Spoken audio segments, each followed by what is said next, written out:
Hello everyone! So update ulit tayo sa ating pinapagawang extension ng bahay. So yan, mag-hi ka nga, Onessa. Hi! Hi!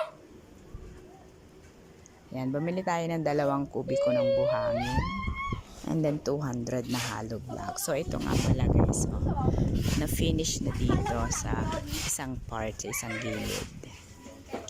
And ito, ilalagay na rin yung haligi para dyan.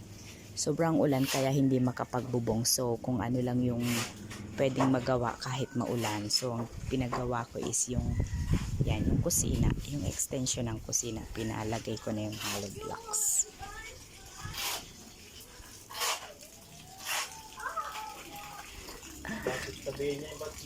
Hagit! Nasala na yan sa ano?